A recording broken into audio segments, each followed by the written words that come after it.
kawan-kawan yang PL di mana? SMA Negeri 12. Semandubes ya, Semandubes.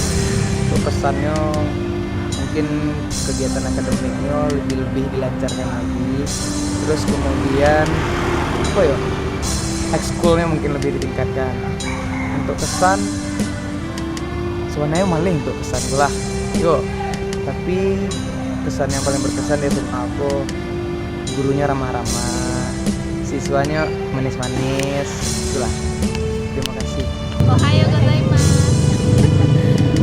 Pesan dan kesan pada SMA Negeri 12 Padang yaitu kesannya ya sekolah ini damai. Iya damai. Iya hijau. Terus kami senang akhirnya kami bisa diterima PL di sini. Soalnya kami melalui banyak sekali rintangan sampai tidak ada tempat PL. Akhirnya SMA 12 lah yang menjawabnya. Dan Batri. Terima kasih SMA 12 Padang. Jepang kan.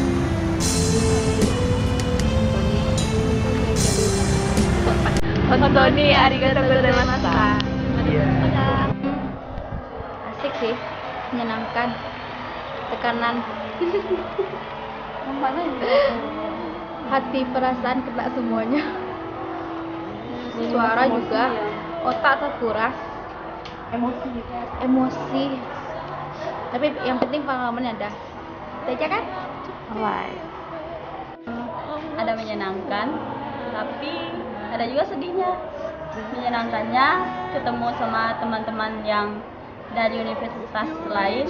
Yang sedihnya ya kadang siswa ribut, kita kena marah. Terus kelakuan siswa itu loh kadang-kadang bikin happy, kadang-kadang bikin emosi. Pesannya Ya supaya SMA ini bisa lebih maju lagi sih, dan peraturannya lebih ditingkatkan biar siswa nggak banyak yang cabut. Saya guru PL di SMA 12 Padang, nama saya Sinta Puspitasari, panggilan Sinta. Bidang studi saya TIK kelas 11. Pesan dan kesan selama mengajar di SMA 12 Padang yaitu pesannya yaitu mungkin buat siswanya ya lebih tingkatkan lagi belajar. Pina masuk jam berapa Pina? Lebih rajin lagi belajarnya. Pina pokoknya semangat terus. Kemudian kesannya senang saja. Terima kasih.